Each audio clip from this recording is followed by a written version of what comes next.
Mó barato, né? Você vai assistir alguns lances de futebol agora. Agora, já imaginou se você pudesse ganhar dinheiro enquanto assiste esses jogos de futebol? Pois é, existe uma profissão onde mais de 5 milhões de pessoas no mundo todo trabalham assistindo jogos de futebol, ou seja, ganhando dinheiro assistindo jogos de futebol, sem ter que vender nada pra ninguém, nada, é só você, seu computador e acesso à internet.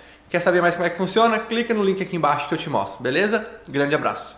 Um assunto que está, nesse momento, borbulhando é o futuro do São Paulo Futebol Clube.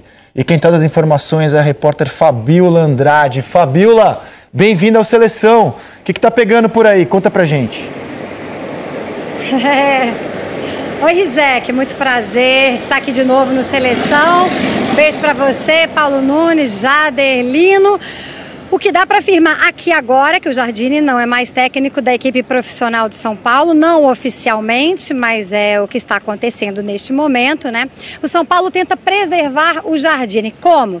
Ele quer que o Jardine continue no clube, trabalhando no clube, né? O Raí é um grande fã do trabalho do Jardine, o Jardine é um multicampeão da base, mas para continuar no São Paulo, claro, o Jardine teria que dar um passo atrás, voltar para as categorias de base, provavelmente, para depois, no futuro, reassumir o São Paulo, a equipe profissional. Eu não sei se o Jardine topa esse retorno, né, à base, porque, na verdade, o Jardine quer ser técnico profissional e ele sempre disse que ele estava pronto para ser um treinador profissional neste momento. É o que está para decidir, se o Jardine continua ou não no São Paulo. O primeiro nome aqui, Rizek, é Cuca. O Cuca foi treinador de São Paulo em 2004, né, todo mundo se lembra, ele montou aquele time multicampeão também de 2005, São Paulo em 2005 ganhou tudo e começou o trabalho em 2004 com o Cuca.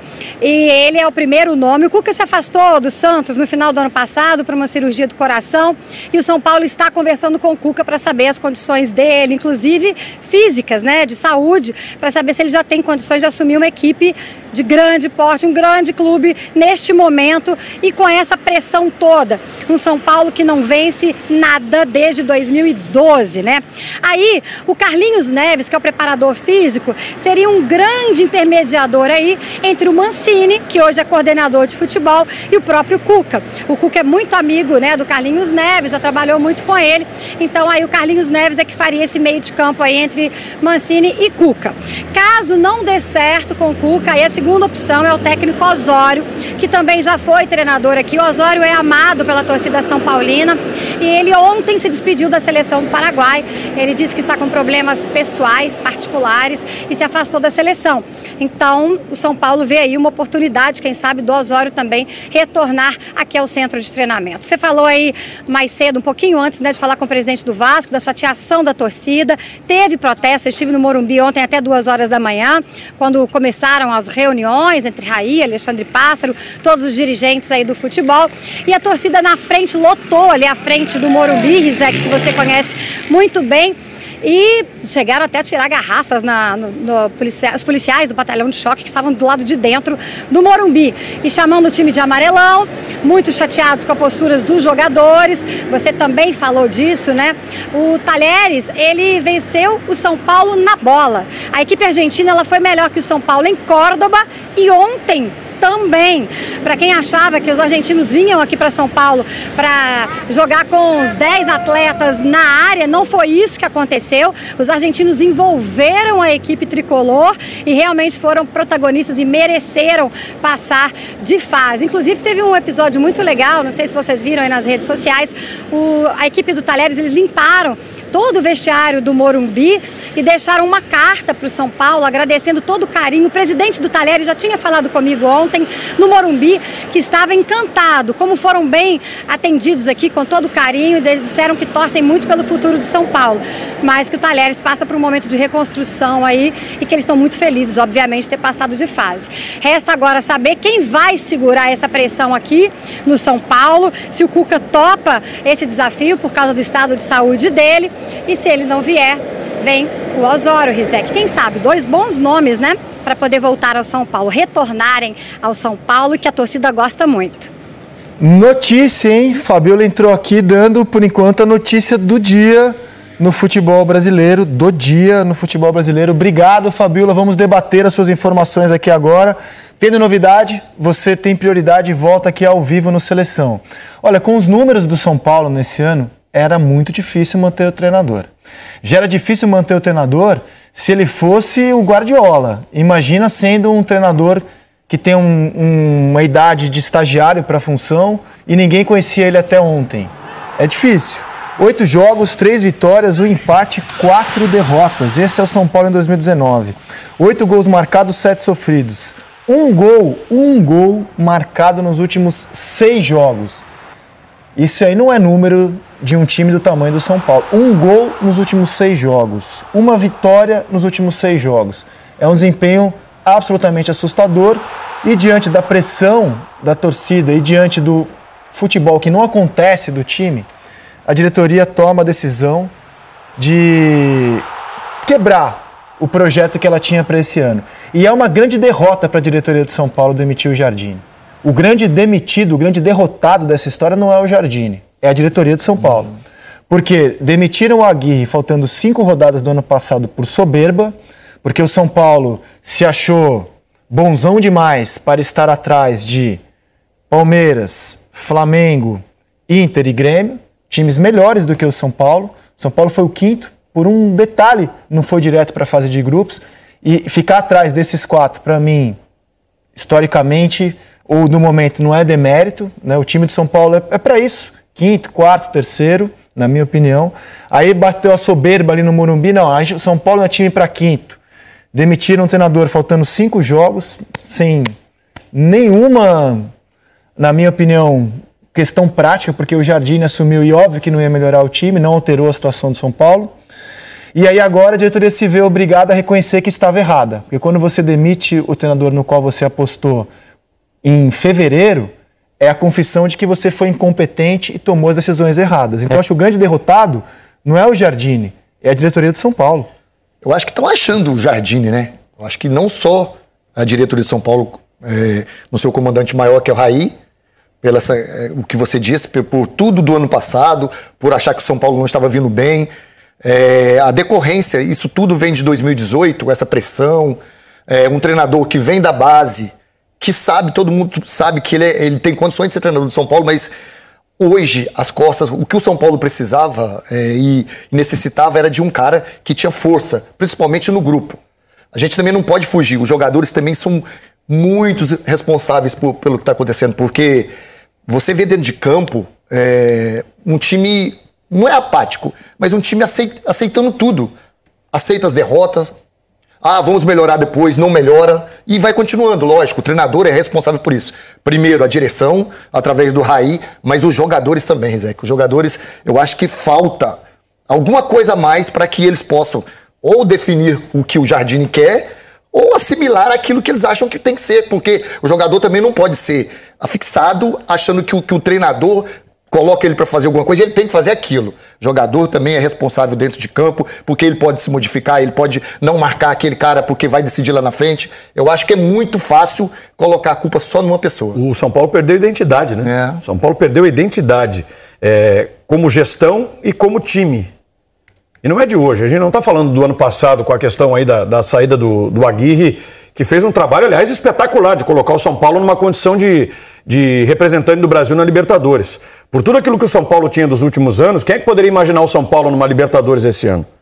Então o Aguirre tem todo o mérito para levar o São Paulo a essa 5ª posição, aliás, que eu entendo como uma posição que era plausível, normal para o São Paulo, dadas as condições. Mas também não procurei entender a saída do Aguirre e fico imaginando até, dentro daquilo que você levantou aí, dessa possibilidade até de uma soberba, né? E aí, perde a identidade, não se sabe o que o São Paulo vai querer, porque se aposta no Jardine, logo depois você vê que o projeto não é esse, então não se tem ideia, não se tem planejamento, não se tem convicção, perdeu-se a identidade. E dentro de campo o São Paulo foi o que foi, uma equipe completamente desfigurada, né? Uma equipe completamente... Dominada. É aquele time assim, o Paulo disse, né? O time que aceita. É normal hoje a gente ver o time do São Paulo e a equipe que vem jogar com o São Paulo É uma equipe que passa a dominar, uma equipe que passa a controlar o jogo, e o São Paulo não mostra atitude. O São Paulo não se vê na equipe do São Paulo aquela indignação, aquela maneira de jogar do São Paulo que nós tínhamos em anos anteriores. O fracasso vem se somando nessas últimas temporadas, né? Eu nem acho assim que o Aguirre fez um trabalho espetacular, acima da média. Eu acho que ele deixou o São Paulo no lugar do São Paulo, mesmo no campeonato. Então, exatamente. E talvez muita gente... A gente é o São Paulo, não podemos ser quinto. Não pode ser quinto? Agora está eliminado na primeira fase pelo Talheres, porque se planejou muito mal, foi soberbo, foi histérico e agiu mal. A ideia original do São Paulo era fazer um trabalho a médio e longo prazo. Pegar o Jardine, aproveitar o final de temporada, avaliar jogadores, a Libertadores estava de alguma forma encaminhada, era só fazer o trabalho, fechar, reformular grupo, contratar jogadores e iniciar já o projeto de 2019. Se a ideia era continuidade, como é que você vai tirar o Jardine agora, justamente no início do trabalho? Não dá para dizer que não é início, ainda é. Ah, mas ele teve o ano passado e o final do ano passado. Ainda é um início de um trabalho de reestruturação. O departamento de derruba técnicos é antigo no futebol brasileiro, né? E a gente aprendeu que tem 3 coisas. Justamente no início do trabalho, não dá para dizer que não é início, ainda é. Ah, mas ele teve o ano passado e o final do ano passado. Ainda é um início de um trabalho de reestruturação.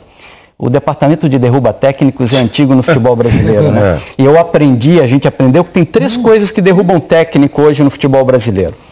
O ambiente interno, aquilo que acontece no dia a dia com diretoria, vestiário, jogadores, e talvez tenha sido isso que tenha levado o Aguirre. O ambiente externo, isso envolve torcida, envolve imprensa, envolve relacionamentos, envolve uma série de coisas visíveis. E o que acontece dentro de campo? O Jardine está caindo pelo que acontece dentro de campo, pelo ambiente interno e pelo ambiente externo. É difícil de você segurar. Não, e eu ainda fico assim, Lino, dentro desses fatores todos, o maldito ambiente político, como isso mina qualquer possibilidade? Se o relacionamento não existe entre oposição e situação, e isso a gente vê raríssimas vezes algo combinar para fazer com que o clube evolua, né? Essa sintonia de quem é contra e de quem é a favor, de quem está fora e quem está comandando, ela quase não existe. São raríssimos os exemplos que nós temos de paz num clube para que ele evolua e cresça e ganhe alguma coisa. E o São Paulo, há quanto tempo a gente fala do São Paulo com essa crise de gente tentando por trás bagunçar o ambiente e quem está comandando também se vê nesse lodaçal todo e não tem alternativa de sair. Tanto que não é de hoje, né? Então, agora, eu pegando o gancho do que falou o Lino, do trabalho a longo prazo, eu acho que aí também é um erro de avaliação do São Paulo. Porque o São Paulo não tinha tempo para trabalho a longo prazo. Ele era dos clubes grandes brasileiros, junto com o Galo, o que teria que em menos tempo já dar uma resposta nesse ano. Então, na minha opinião, é básico você pensar não em alguém que você vai trabalhar com o tempo para colher frutos lá na frente. O São Paulo já tinha que trazer alguém com mais cancha, com mais bagagem para alguém que já tenha feito isso antes, que o Jardine nunca fez, para em pouco tempo colocar o time em ritmo competitivo de jogo. Mas se a ideia de tirar o Aguirre já tivesse sido tomada, você deixaria para tirar o Aguirre no final da competição ou você tiraria um pouco antes para já preparar o trabalho do ano seguinte? A ideia não era ruim. Não, o São Paulo tirou o Aguirre para tentar a vaga direta na fase de grupos. Ele achava que trocando o técnico, criando um fato novo, ia dar uma mexida no fracassou. Mas já ia pensar na próxima temporada, já ia buscar a reformulação. Porque ele estava disputando essa quarta vaga com um time melhor que ele, que é o Grêmio. O São Paulo disputou a quarta vaga com um time melhor do que o São Paulo, que é o Grêmio. Não é nenhum fim do mundo ficar atrás do Grêmio, até é o lógico. Deu chance pro São Paulo, hein? Deu chance pro São Paulo. É lógico. Enfim, a questão é essa, não tinha esse tempo. O São Paulo não tinha esse tempo, essa paciência para dar um treinador novo, esse longo prazo, essas experiências. Tinha que trazer alguém já... Mas isso é obra feita, Rizek. A ideia não era ruim. Quem que garante que um treinador experiente ia dar um jeito nisso? Eu sempre critiquei a ideia, então eu fico confortável para continuar criticando. Mas quem que garante que um treinador que chegasse ali revolucionando tudo ia mudar tudo? Não, é isso que eu estou falando, não é revolucionar. É trazer alguém que já soubesse fazer um arroz com feijão para matar sua fome no almoço. Eu acho que é o que o São Paulo precisava fazer, na minha opinião. Mas você acha que existe alguém capaz de chegar e fazer isso? Um treinador, claro. Um treinador experiente chegaria e faria isso? Você tem mais chance, na minha opinião, de que um treinador que já passou por isso, com mais experiência, com mais bagagem, eu fico muito confortável, porque é o que eu falo desde que o São Paulo efetivou o Jardine.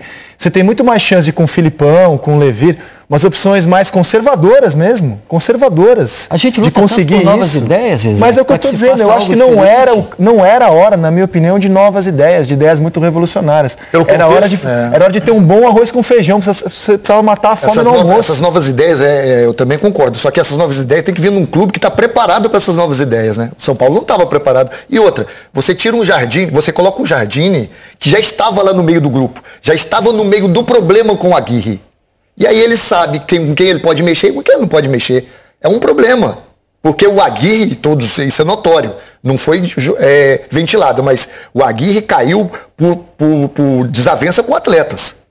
Isso é notório. E você traz um treinador que está junto com ele e coloca no meio dessa desavença. Não vai dar certo. Jogador de futebol, quando ele sabe que ele conseguiu, no grupo, desestabilizar o treinador, tirar o treinador, ele vai continuar. Então não está associado às ideias, está associado ao perfil de treinador, o novo ou o velho. E o que ele falou é importante. O Aguirre tinha um desgaste com os jogadores mais cascudos do elenco. Tinha um desgaste, era público e notório. E o São Paulo preferiu comprar mais o barulho dos jogadores do que do técnico. Isso é público e notório. E olha só, olha como a situação então vai ficando cada vez mais assim, né? Naquela bagunça, a gente bota num saco, chacoalha e vê o que vai dar. O Aguirre com cancha, com experiência, com bagagem, com título, com respaldo, não deu conta desses caras cascudos. Onde que o Jardine, por exemplo, teria uma possibilidade de ter um ambiente leve, sadio e com esses caras a favor? Se é que de fato realmente, né, tudo isso a gente está levando em conta dentro daquilo que nós temos de base, assim, de informação.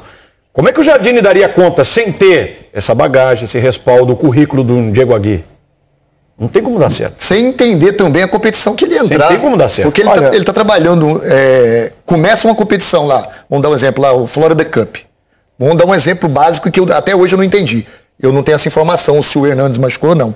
Mas o Hernandes começa uma competição podendo trabalhar para começar a Libertadores, começa uma competição que não valia nada para o São Paulo e depois